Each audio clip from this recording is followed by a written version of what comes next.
Who really killed Kennedy? A lone lunatic? Or was it a coup d'etat involving U.S. intelligence agencies?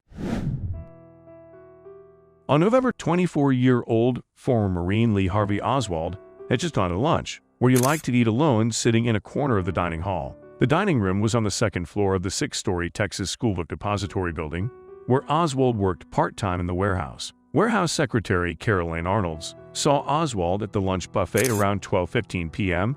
as she was about to go outside to look at President Kennedy's motorcade passing by. Another warehouse employee, Bonnie Ray Williams, was having lunch sitting by a window on the 6th floor, not far from where the shots were later fired. He finished lunch and left around 12:15, 12:20.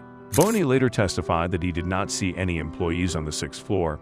At this time, Oswald continues to be on the 2nd floor waiting for an important call from his CIA handlers, but the phone goes silent.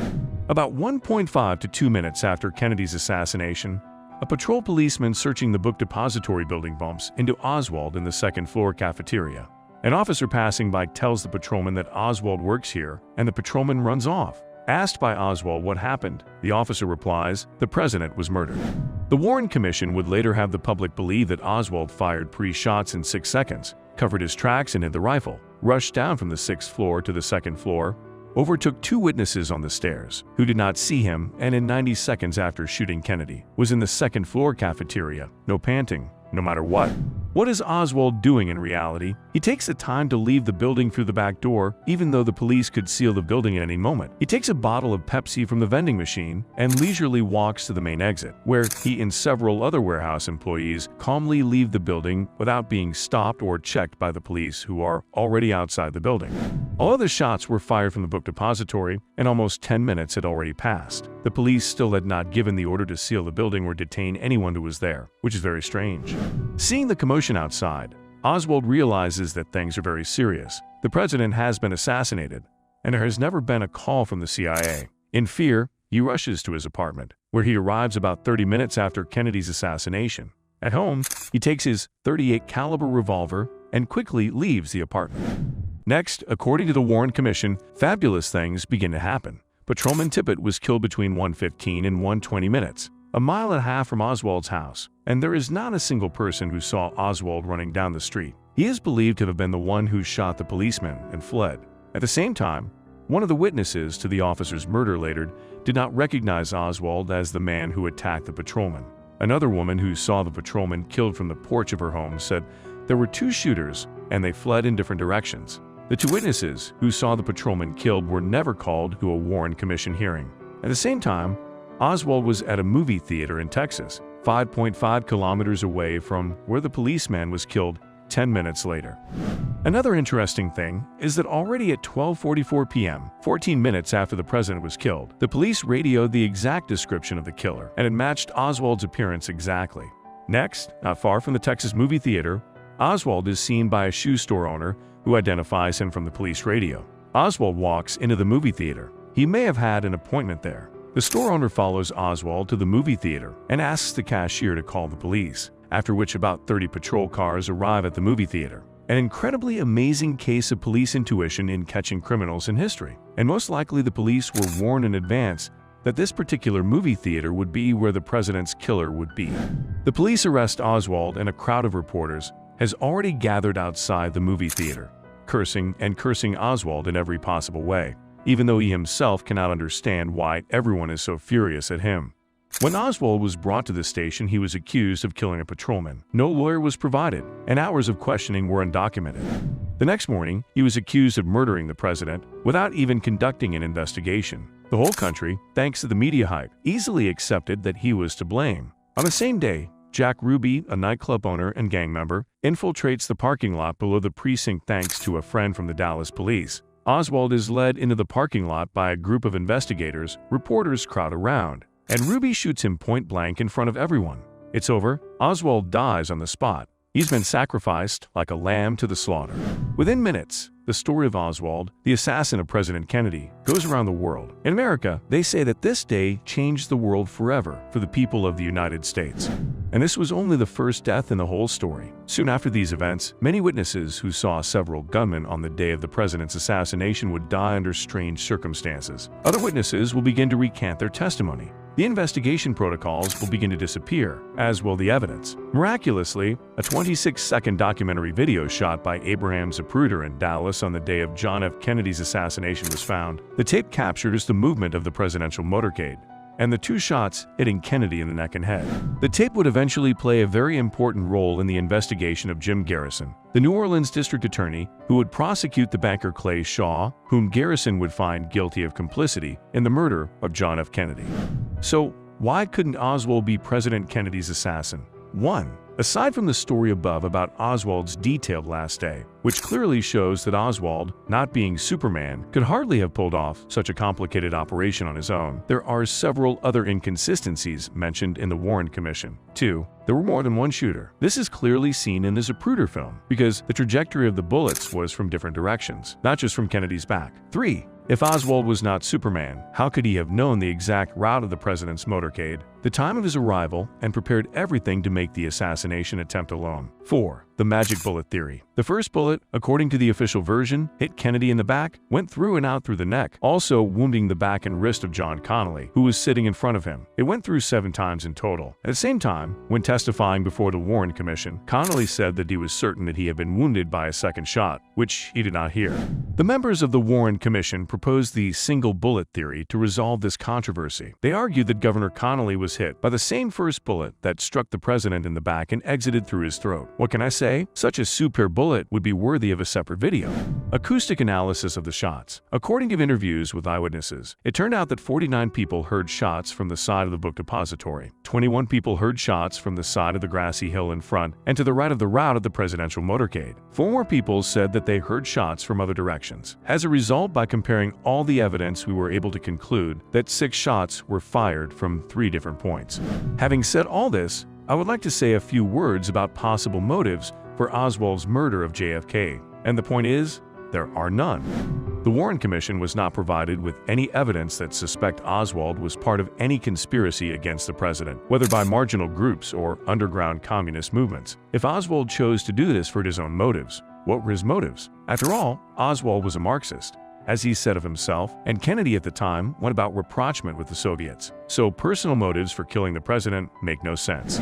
I would like to point out that the age of great men's deaths did not end with John F. Kennedy. On June 5, 1968, just after delivering his victory speech in the provisional election, Robert Kennedy was fatally shot by the Palestinian terrorist Sirhan Bashar Sirhan and died the next day, June 6. Bobby Kennedy continued to pursue the policies of his late older brother. He was also assassinated in front of hundreds of people, in a manner clearly reminiscent of the public execution that befell John F. Kennedy. The same sad fate befell Martin Luther King Jr., the American human rights activist who was murdered in Memphis, Tennessee on April 4, 1968, at the age of 39. Let's consider the theory that the CIA and other intelligence agencies were aware of the Kennedy assassination attempt and may have even organized it. There were numerous records of security failures on the president's arrival in Dallas on the day of the assassination. There were no Secret Service agents on the scene that day, nor prior to the day of the assassination, only a few personal bodyguards riding in the president's car and escorting him. However,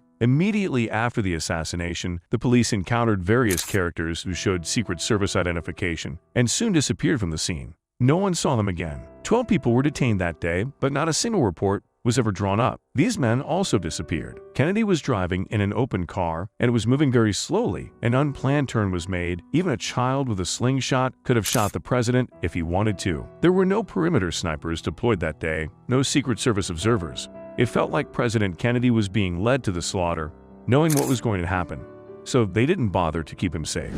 Let us touch upon the motives of the intelligence services for the assassination of Kennedy. 1. Kennedy wanted to abolish the influence of the Federal Reserve on the economy. If he had succeeded, the people behind this institution would have lost the ability to print money and lend it to the government at interest rates. The plan to enslave the people of the United States, and not just the United States, would have been foiled. 2. Kennedy wanted to stop the war in Vietnam, which brought in the end about $220 billion to the military-industrial complex of the USA and corporations making arms. Huge money, and who cares that 58,000 American soldiers were killed in Vietnam, not to mention the 2 million dead, wounded, and missing Vietnamese.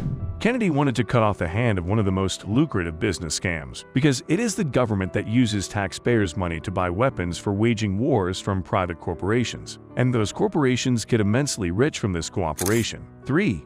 Kennedy fought the CIA, which had unlimited powers, and did what it wanted under the seal of secrecy, organizing revolutions in various banana republics, coups, political assassinations, preparing the invasion of Cuba by counter-revolutionaries, etc. The CIA was essentially a state within a state, and it was impossible to control them. Kennedy wanted to level the power of the CIA by fragmenting it into many smaller agencies and forcing it to be punished for its involvement in various military operations against other countries in peacetime. To this end, the Kennedy administration was preparing the appropriate orders and documents. Kennedy decided to defy the lion, and that was the reason to remove him. In essence, the CIA and the like are the fifth column inside the country, and are in place not to protect the nation from enemies, but rather to hide internal enemies and keep the people from knowing the truth about how they are being deceived. Otherwise, the crowd, maddened by the truth, will simply wipe out the government. Australield biography, Dark Cardinal. In the whole Kennedy assassination story, Lee Harvey Oswald's biography, and the things that seem very strange when you read them play an important role. Oswald was a full-time CIA agent. He was in the Navy in military intelligence, studying Russian. His co-workers called Oswald Ozzy Rabbit, and sometimes Oswald Scovich. Oswald Scovich, because of his pro-Soviet views.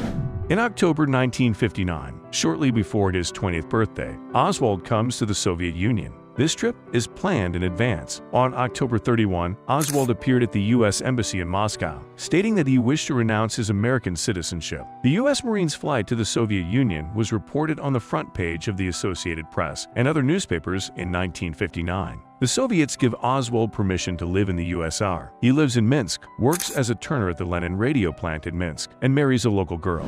Oswald was a traitor. It is believed that in exchange for the possibility of living in the USSR, he leaked to the KGB information about the secret aircraft of the U.S. Air Force, which he could have learned while serving at the U.S. Air Force Base in Japan. Very soon, Oswald became disillusioned with life in the USSR. In the early summer of 1962, Oswald returned to the United States with his wife and daughter. He was again given American citizenship and was not charged with treason, which is very strange, don't you think? He's like a Superman. He continues to work for the CIA again at the New Orleans branch of the Secret Service.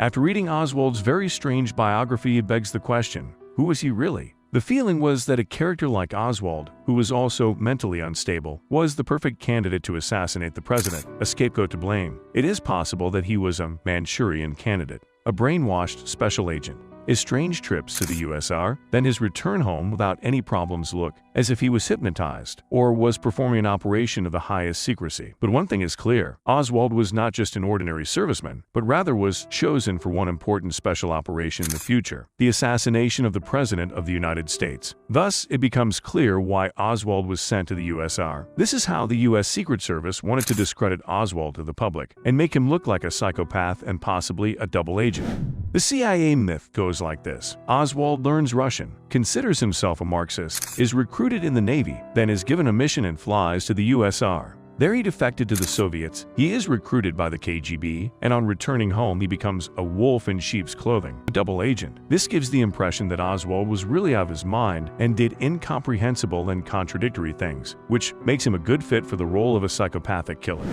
All the secret services actively cooperate with each other, were the words of one journalist. Why would the KGB let Oswald go home so easily? What if he had discovered important Soviet secrets? But if we assume that the US and Soviet intelligence agencies at the very top cooperated with each other, then it becomes clear such a frivolous attitude towards Oswald in both the US and the USSR. Conclusion. Kennedy wanted to abolish conflict in a bipolar world between the great powers, to create conditions for peaceful coexistence between nations. But for those who make wars and make billions from them, peace is the end of business. The control system and the secret services behind it are constantly busy creating an enemy for the sake of terrorizing their own population. It does not matter if that enemy is Vietnam, the USSR, Cuba, or any other aggressor country. Fear allows the intelligence services to stand in the shadows at the helm of the state and influence its laws, politicians, and public opinion. Without an enemy, there is no need for intelligence services. Kennedy defied the CIA and paid for it with his life. Oswald became a scapegoat, a psychopath who did all the dirty work for the Secret Service and became a Judas in his own country, even though by all accounts he was a very unhappy and sickly man.